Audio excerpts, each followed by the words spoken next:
there's always more to the story. Join your hosts, Dr. Eric Shaw, prosecutor Ryan Frank, writer Adrian Bonenberger, and comedian Ryan Connor as they follow up on the most recent episode of Baggage. This is Carry On.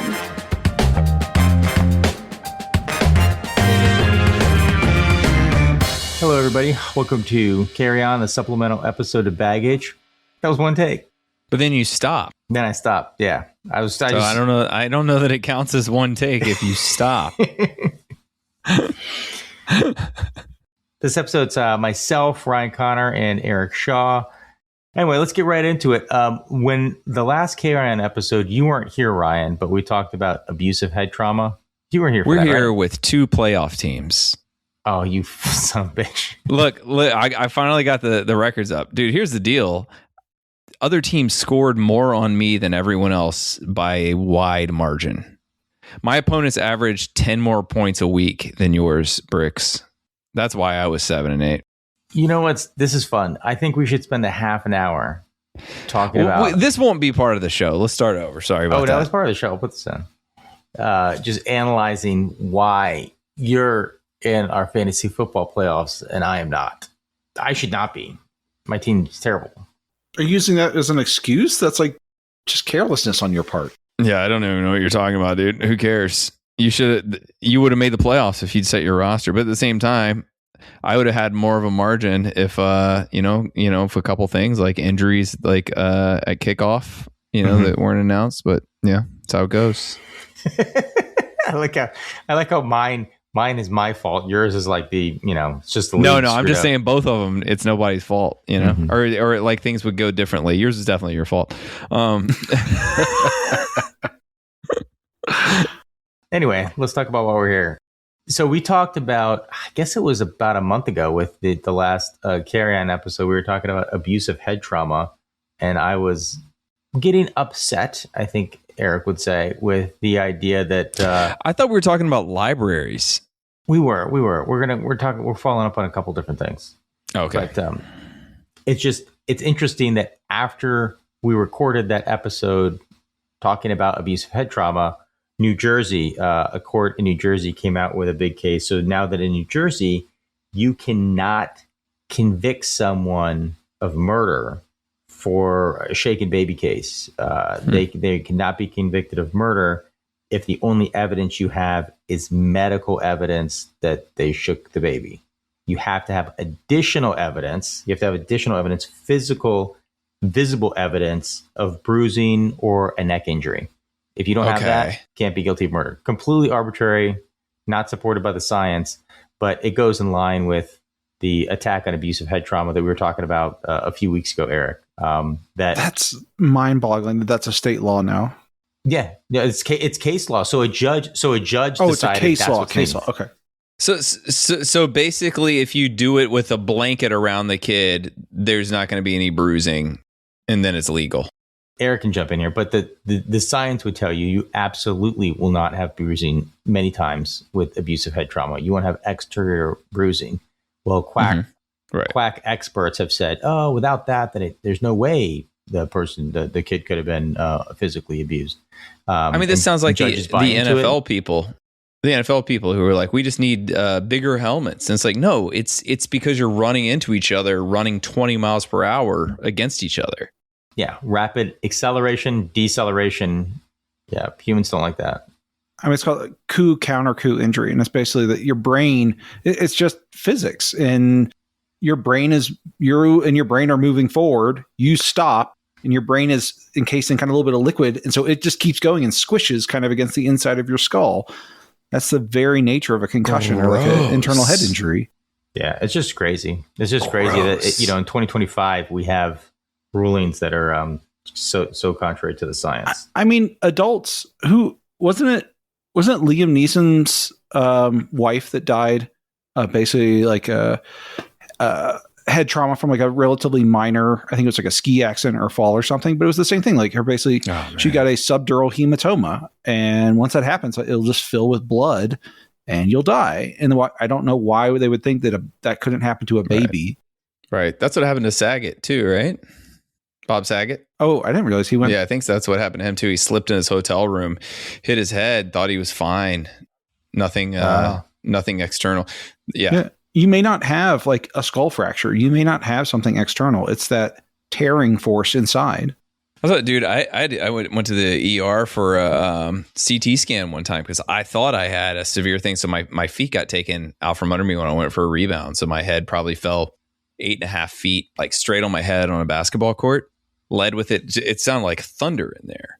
And it was really weird because I was like, I feel fine though, except just like, I feel like I got slapped in the back of the head, but everyone's like, you got to go to the hospital right now. They're like, ambulance or car. And I was like, car, I guess. So someone drives me and I'm like, maybe there's some internal thing like the things you're talking about, because I didn't have a knot forming or anything. And then they did the CT scan. They're like, I don't know what happened, dude. You're fine. Explain that. This is how my stepfather died too. I mean, he was significantly older, but he had a fall that didn't seem that bad. And over the next couple of days, he just started to have like significant cognitive decline. And ultimately, when they went in, he had a brain bleed. He had no skull fracture. Wow. He had a little tiny bit of bruising on the outside, but nothing significant. And ultimately, never recovered. Oh, man, I'm so sorry. So I did the right thing by going to the ER then? Yeah. I mean, so everyone should do that if you like really slam your head. When doctors approach people in the ER with head injuries, you kind of get lumped into 3 categories of, that wasn't so bad. You're totally fine. That was kind of bad. Let's watch you for about 3 hours. Or holy shit, that's pretty bad. Let's take you to the CAT scanner. And there's a whole bunch of criteria that define those. And they will categorize them as like, different trauma levels when someone has them. But the biggest ones are like we talk about mechanism of injury and the force of what happened to you. And so falls from more than 1.5 times your height are a really common kind of just good rule of thumb. If you fall, so for the average adult, that's 9 feet. If you fall 9 feet, like you're a trauma alert. If you're in a car accident going probably more than say 30 miles an hour, you're going to be a trauma alert. You're going to get scanned pretty quickly. Where if it's just like, hey, I kind of slipped and fell and bonked my head, for the most part, you're usually fine. But for you, if you fell 8 feet and landed on your head, yeah, that's a CT worthy type eval. Okay. Because Ryan said I shouldn't have. He said it was soft of me to go to the hospital, but How many times have you been to the hospital? How many times have you been to the emergency room, Ryan Connor? I don't know, maybe 5 or something like that. Really? Feels like a lot. Just a few more. sports injuries. I had an eye one. No, well, I'm trying to think. I had an eye injury. A few. I've been for 3 concussions. Oh, and then my arm like snapped in 7 places, and then my when I got the Lisfranc injury in my foot. So whatever that is. Oh, and I also had to go for 2 asthma attacks. And the banana crisis. And the lack of potassium. For the average doctor to go to the ER is like admitting defeat. Like you couldn't handle your own shit. And I think a couple might have been trauma, like when I squished my foot on the ATV. Another one was I went over my bike handle. I thought I broke my collarbone. But the last one was like this year. And I basically got like this terrible GI bug. And in the morning, I just woke up and was like shitting blood. And I was like, yeah, that's time to go to the ER. Can't handle that one at home. What do they do for you for that? I mean, it just depends on what's going on. I mean, they did all the right tests. Like I did labs, I did a CAT scan, and everything looked okay. Because like the big worry is like, do you have cancer? Whereas this was like acute onset, like rapid, lots of pain involved, which is usually more infectious or something. But there can be other things too, like a ruptured diverticuli or intussusception. And that's more of a baby. That's a kid thing. You can have a volvulus where like your guts turn on themselves, but like it's most usually some sort of infectious thing. And there's some bacteria that will more likely cause like bloody diarrhea. And all my stuff came back negative, and it was just some sort of bad viral thing or food poisoning. I don't know. It was not fun. But that's one of those alarm bell things where you're like, I need to get this addressed right now. Yeah. Oh, kidney stones was the other ER one. That was also awesome. I was going to say it's hard to segue from that into librarian. I got a question for you. So I actually had my first colonoscopy on Friday. I know that I'm going to have some time to kill in the waiting room. What do you think I should pick up from the library between now and then? Is that a good segue? That's the most awkward segue possible. What should I get from from my pre-colonoscopy reading? I would recommend it. Well, Ryan, you'll have less options than you used to have because, according to the American Library Association, there were 2,452 titles that were challenged by outside organizations. That means people saying, "Hey, I don't want this book in the library. I'm challenging it's." These are 2,000 some different books or 2,000 some different challenges. Like where's different like books, completely different Jeez. books. I mean, that's overboard. How is there man. that many controversial books? I don't think there are that many controversial books. Of course. It's the third highest number ever documented. Now compare that between the average between 2001 and 2020. The annual average would normally be around 273 different books. So it's been a little bit of an increase in people trying to ban books. You ever notice most of the books, like whenever people do this, it's usually books where it's like either like very well-known novels, which people don't really challenge them as much anymore, I hope. And then it'll be books where it's like, man, no one would know about this book if you were not challenging it right now. You know what I mean? Yeah. Yeah, it's like what Marion talked about is that like it actually makes it more popular. Right. Would some of these, The Catcher in the Rye, 1984, Brave New World, would those books be as popular if they weren't controversial and people tried to keep them out of the hands of kids? What's wild, if you read those books today, they're so tame as compared to like, the stuff that's coming out as far as like media and other 50 books. Shades like, of Grey. Exactly. I mean, is it just because that those were kind of like pushed? I don't want to say pushed on children, but like not marketed either. But those were required reading for young adults. Was that why they were considered controversial? No, I think the required reading came after that. Well, when the ones you're talking about, I think everyone had different reasons for banning them, right? Where it just kind of depended on the jurisdiction, right? Like, I don't know, was 1984 ever banned in the U.S.? People try to ban it, yeah. People try for to ban what? It. That's a good question. That's a good question too, because one of the podcasts I talked about last time, Bandcamp, they read it out loud and they talk about why it was banned, and that one's a weird one. At the time, it would have been kind of like an anti-communism, anti-fascism. So it should be like required reading. It's not. I mean, there's some sexual stuff in it, but it's really tame compared to most other things. Yeah, it's like one page, and it's not even really sexual. Mm-hmm. It's like it's like a like a PG-13 movie, if that. It wasn't Catcher in the Rye more so that it was dealing with kind of like teenagers committing violence. That sounds more right. Or like nihilism. People are afraid of kids falling into that, Or like The Outsiders, I think was the other one. Now it's something different. Now it's a word search. That if a book contains certain words, that's it. Like, forget about the context. Forget about the, you know what I'm saying? I mean, seriously, that's right. No, it's like the, what were they called? The Doge people were doing, where they were just searching every document for the word black and taking it out. And it was like about someone named General Black or something. It was like, guys, what you're doing is pretty stupid, but the way you're doing it might be even stupider than what you're doing. Yeah. We have a friend of ours works for as a government contractor, has to write proposals and things like that. And he's like, it's really hard to talk about weather patterns without mentioning diversity and something else. It was like diversity and something innocuous where it's like, I can't use those words. It has nothing to do with race or anything like that. But I cannot write those in a proposal now and or any of my reports. Yeah. That's getting a little far afield though. But it is, I mean, it's again, after the recording, a couple things happened.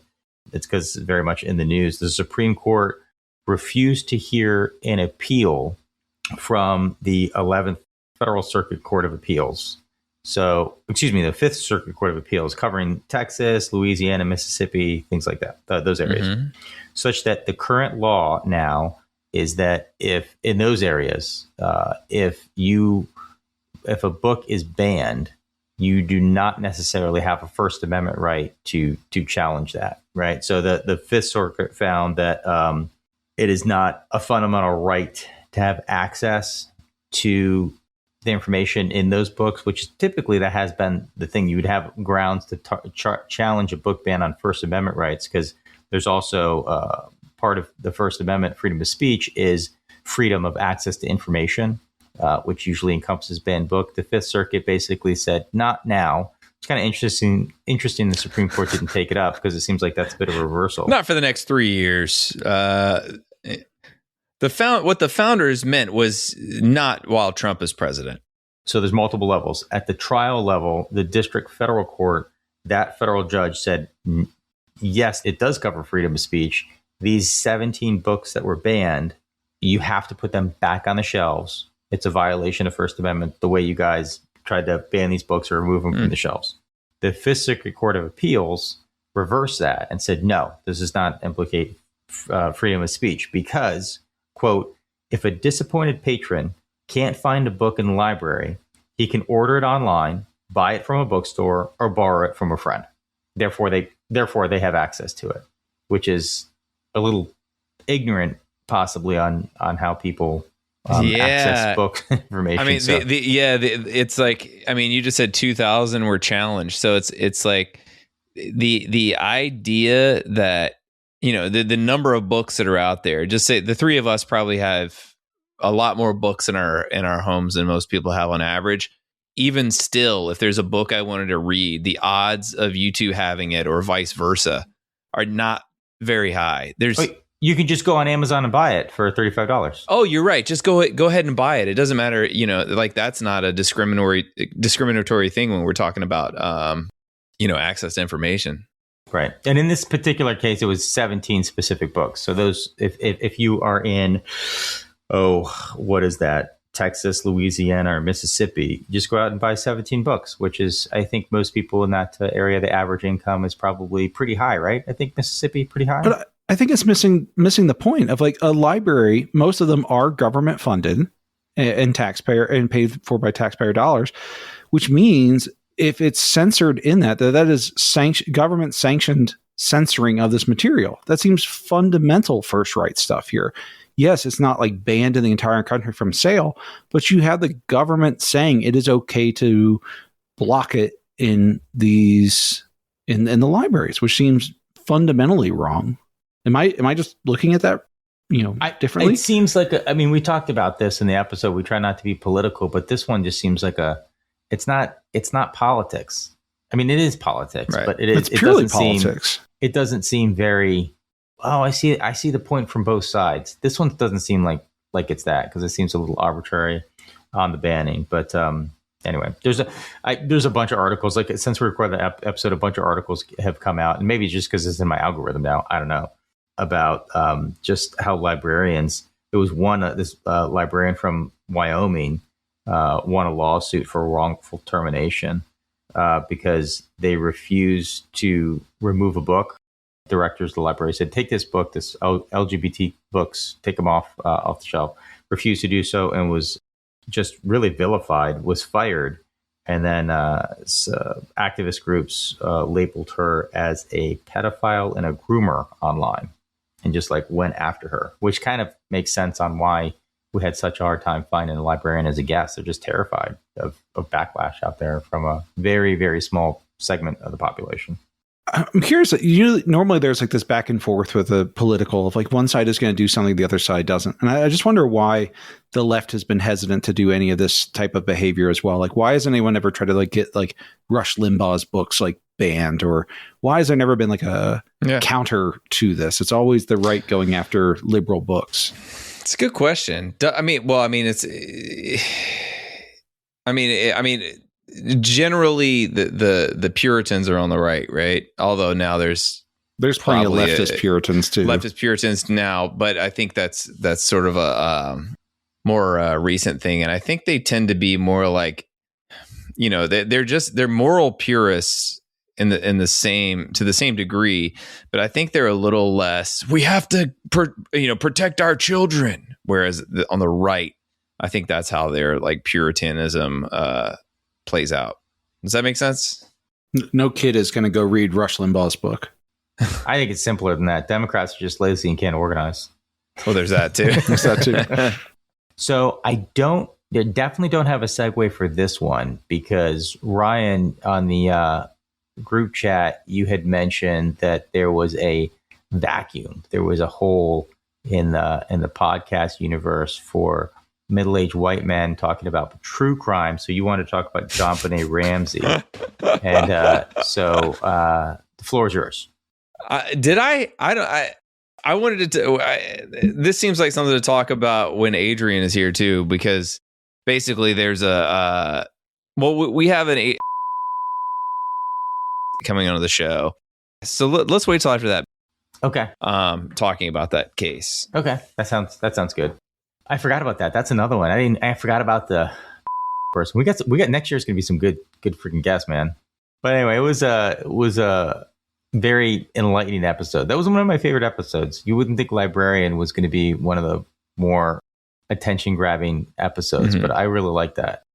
What do time-traveling mathematicians, ancient astronomers, and mad scientists have in common? Well, step into my laboratory at Math Science History, where time bends, ideas spark, equations echo, and the past hums with the electricity of what's to come. Hi, I'm Gabrielle Burchak, your mathematical host and curious conductor of Math Science History. Wind the clock, plug in the coils, and subscribe to Math Science History, where the past lights the way forward, one curious tale at a time. Hey, when's the last time you guys went to a library? You know what? It's funny. After we recorded that episode, I was like, I had some downtime in the middle of the day and I needed some place to record, and I was going to go to Starbucks and order like a whole bunch of coffee. And I was like, I don't even want that. I don't need to spend the money. I was like, where am I going to edit this podcast about libraries and how they're an awesome resource? I was like, no kidding. So I just went to the library. Okay. I edited that episode in the library. Eric, what about you? I've been twice in the last 3 months. One was for like a business meeting where we just needed a room with like whiteboards and stuff like that. And we were able to kind of like do some strategizing. And the other time I realized I didn't have a library card for my current one, and you can rent audiobooks. And I've just gotten so tired of listening to the news on my ride to work that I've just been doing audiobooks. And what's the app? I use Libby. Yeah, Libby's going, but there's another one, a pay to play one that's so expensive. Audible. Yeah. And so I just got tired of paying those prices and started getting them off of Libby. Yeah. I use both of those just because sometimes on Libby you got to wait 6 weeks. I use the Libby app, but going into a physical library, I've only done it twice in probably a decade. The first time I went in, I was looking for a book, and there was just like too many people looking at porn on the computers for me. I was very uncomfortable. What? Are you serious? This is a real thing. This is very common. You guys never heard about this? State? Is this New York or California?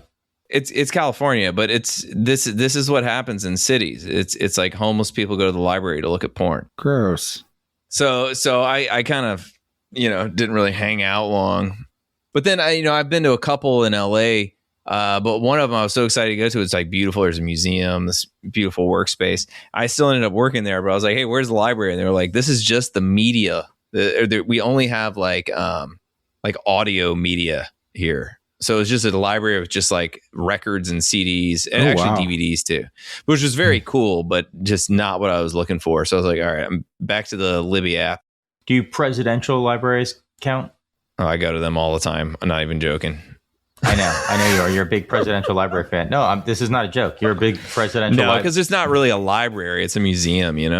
Like their library is like some stacks that are hidden from the public for scholars only. Did y'all watch the last couple of John Oliver's where they were trying to donate the giant nutsack of Lyndon Johnson to his library, and apparently they rejected it? No, I didn't see that. Yeah, you missed the last Carahan episode, Ryan. I was somewhat trash talking John Oliver a little bit. I didn't like his take on something. Yeah, go for it all you want. I don't like him. What? Oh, really? I don't like him. He's a he's a panderer. It's a hot take. He's a panderer. One of my close friends in comedy wrote for the first 5 years of the show and cannot stand him. Huh. Yeah, the whole staff left at once after season 5. Interesting. Yeah, John would not cover. Like he covers for everything he does is for clicks, and that is his strategy. He does things that he doesn't believe because he knows that they will get the attention, And that's his whole guiding principle is how will this do on social media? Well, do I have an episode of a podcast that you should listen to? What's that? It's the one you're on. Yes, our last one that you didn't listen to. It's the whole thing. He goes into this thing about felony murder, and it just got my blood boiling. I was like, that's not correct. Yeah, he's had some on financial regulation that were so far off base, just completely divorced from facts. He's had some on the Middle East that are just like irresponsible. How far like they are from the facts. I don't like them. Wow, did not see this coming.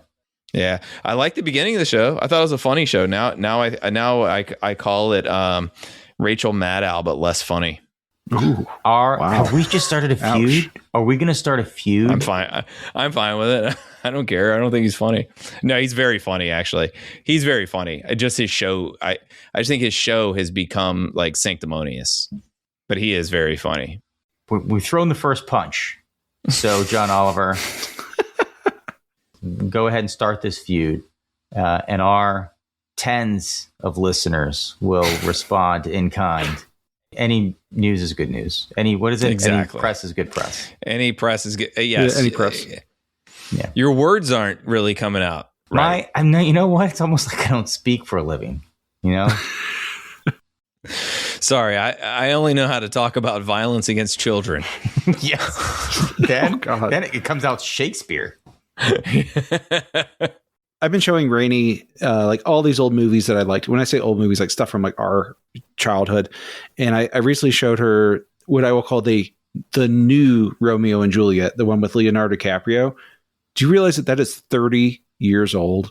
Jeez. Yeah, it came out in 96. So sorry, 29 years. And he looks fabulous in that movie. He's like 20 years old. But it is all still in Shakespearean, and like Rainey's watching it, and she's like, I don't get this. This is weird. And I was like, you've never had to read this stuff yet. Yeah, but she I think got the you have gist to of it. read it first to really follow it.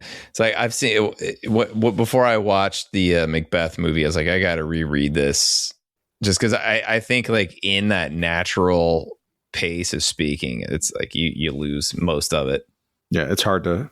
I have a hard time reading Shakespeare. I have to like see it acted out by people that know what they're doing. Yeah. And then it makes a lot more sense. We went to there's a theater in Virginia that is an exact replica of Shakespeare's theater, which is like it's not 360 degrees, but it's like a circular theater, and it was fantastic. I can't remember which play it was.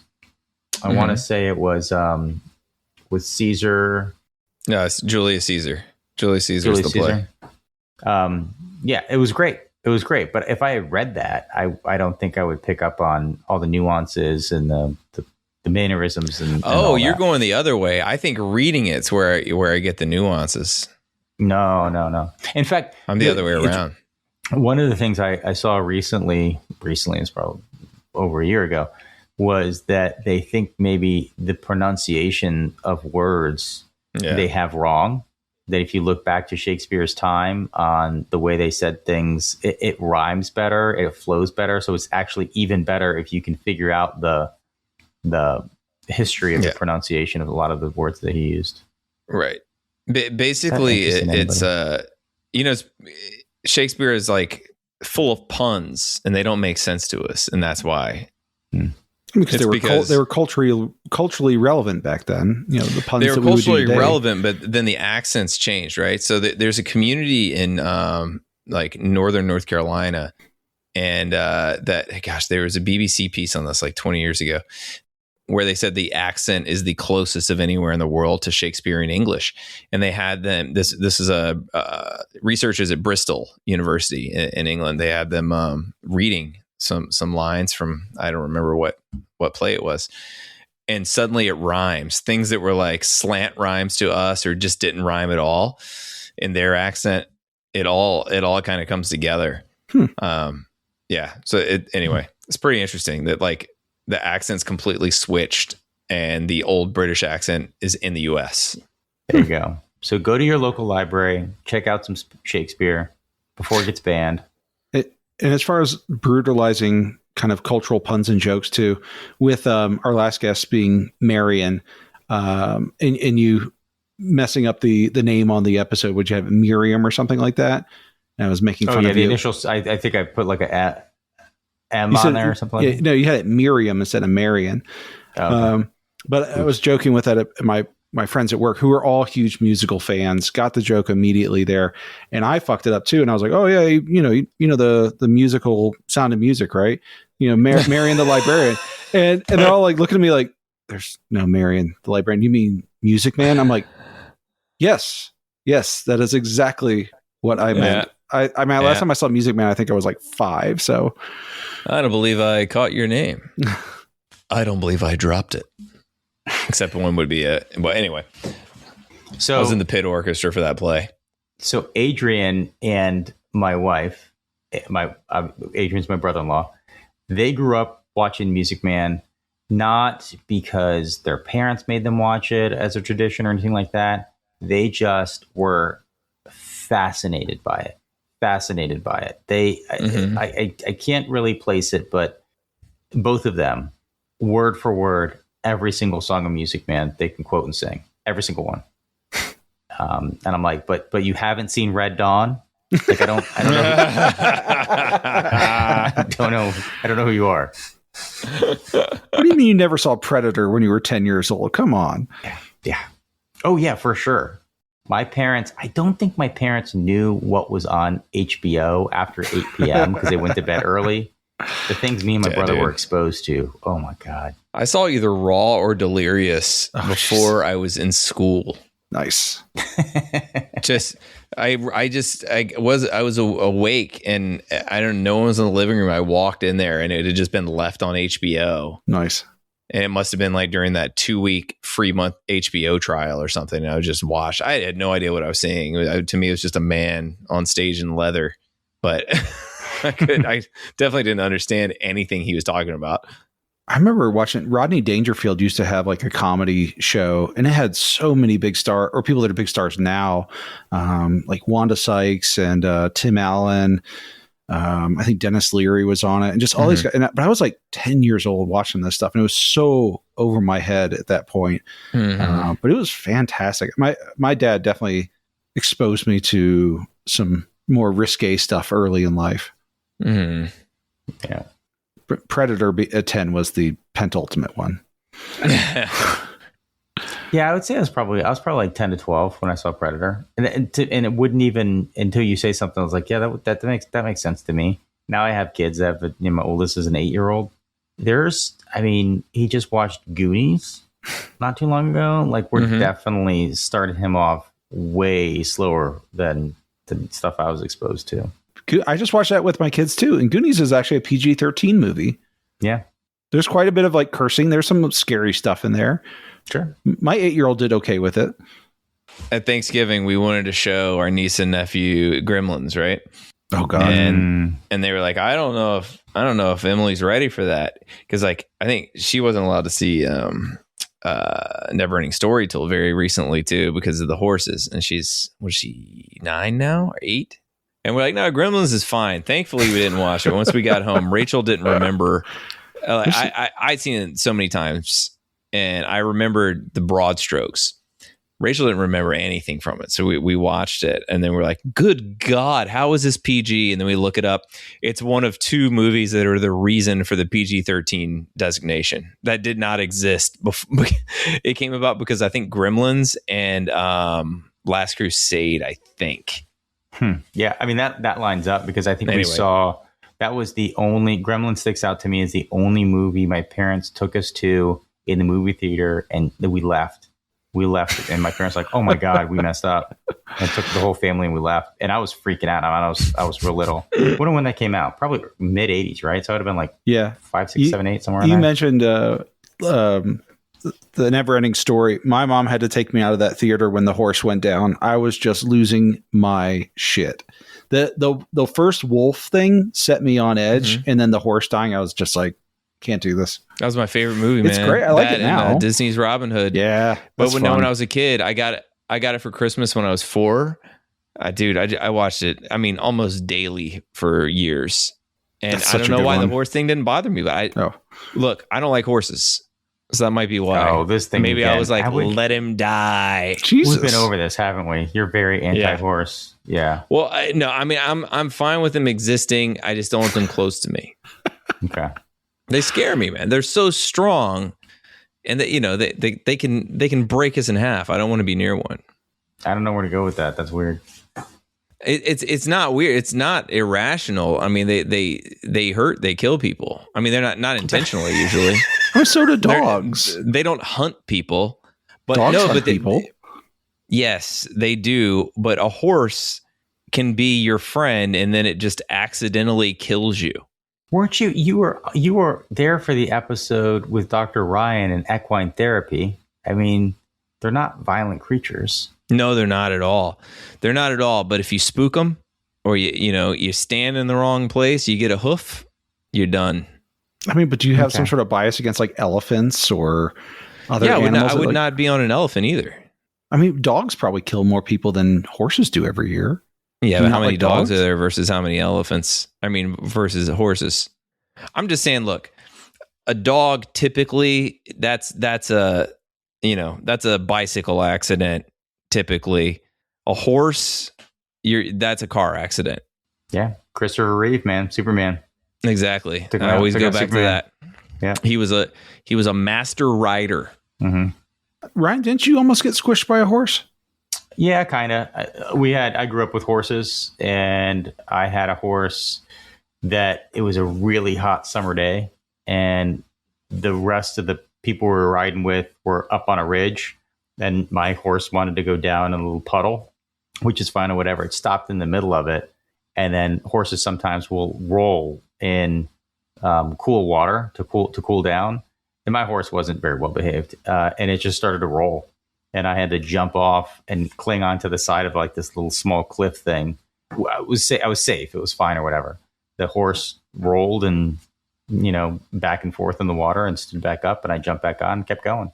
But if I had not jumped off, it for sure would have crushed me. Yeah. Mm-hmm. But that's... You're just validating everything Ryan Connor's been saying. I realized what just happened. I realized this is what happened. That's not helping my argument with Ryan, but that's really rare. It's really rare. Yeah, I mean, all these things kind of prove my point. It's rare, but it's still like I'm also not going to like play around with holding a metal pole during a lightning storm. I'm probably not going to get struck, but I could, and if I do, it's bad. My mom also broke her back riding horses, but they're really fantastic animals. My mom's a badass. She was riding it well before she met my dad, and she would go on fox hunts and stuff like that level of a equestrian.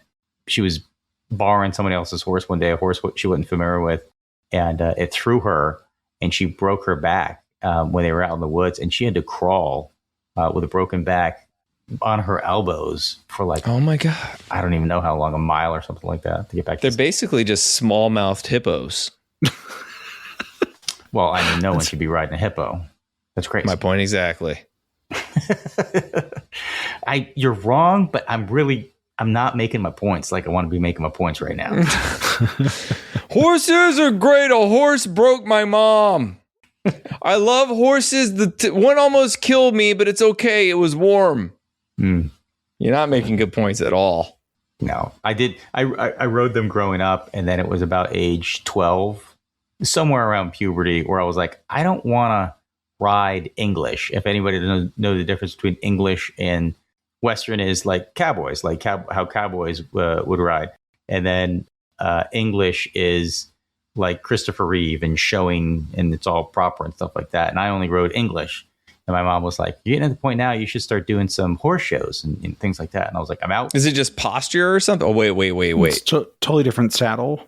Oh, okay. It's a different whole style is different. Saddle. It's like a vertical saddle instead of a lean forward, like kind of thing. It rides different. Oh, God, it's been so long I couldn't even tell you, but it rides different. You know the little handle on cowboys, they can wrap the reins around the little bump on the saddle. They don't have that on English saddles. The bit's different on the horses. Oh, wow. In fact, most horses, they're going to be trained on one or the other. If you put a Western rig on an English trained horse, they're not going to be super comfortable with it. They're not going to. In fact, that there was a second time a horse almost threw me. Actually, it's because sorry, it's because we were shopping around for a horse. My mom was trying to buy a horse for me, and we went and they had put, I think, one or the other. I think they put an English gear on a horse that had only had Western, and the bit it's trying to remember now. I think it's a broken bit on English and a straight bit in their mouth, in the horse's mouth. And it freaked the horse out, and the horse reared up, and I hung on for dear life. And I'm like, I don't want to buy this one. I don't think this is the horse for me. Anyway, we've gotten far afield from Miriam's episode, but it was a fun one. Did you still say Miriam? I will say it every time. I will say her name the way I want to say it. What? We have criminal defendants in court. I'm the AA wrong guy. I mean, like, I see it. I know how to pronounce it. I'm going to say it wrong every single time. And I'm the person that has, what's the next case? And I'm like, this person is not, it's not a unique name. They're from a different region of the planet. And I'm not going to say it right. There's like 14, letters in it. No way. So anyway, fun guest. And the next one's going to be a good one too. Because in the news, air traffic controller, he'll have some interesting things to say about what's been going on with them. So check that out. Adrian obviously couldn't be here. Ryan, anything you want to plug before we go? Yeah, sure. January 21st, I'm going to be at the Grandin Theater in Roanoke, Virginia. January 24th, I'm going to be at Jam and Java in Vienna, which is like Fairfax, Virginia. And it's the 16th and 17th of January. I'm going to be at the Des Moines Funny Bone. Hey, and congratulations on Comics Unleashed. Oh, thanks. That was cool. That's going to be re-airing January 8th, actually, on CBS after Colbert. Excellent. Hopefully I can catch that Vienna show while you're out here. I will love it. Cool, guys. Get tickets now. That's going to do it for this episode, and see you guys next time. Sounds great.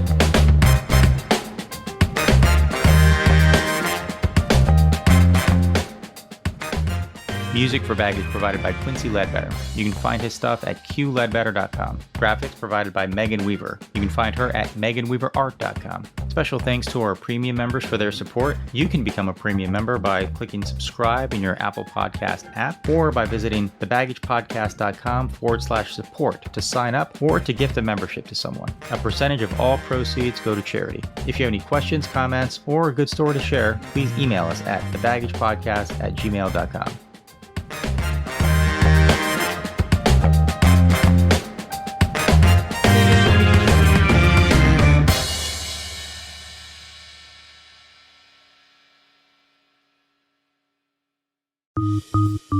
Hey listeners, quick question. Do you know what extraterrestrial radio signals and a mushroom from Texas have in common? Or what a number station is and why it's so haunting and creepy? If you're intrigued by those questions, Midnight Facts for Insomniacs has the answers. Join us, Duncan and Shane, hosts, comedians, and best friends, on hilarious deep dives into obscure facts from science, history, and pop culture. So whether you're nocturnal or just a fan of laughing and learning, we'll keep you entertained. Find Midnight Facts for Insomniacs wherever you're listening to this show.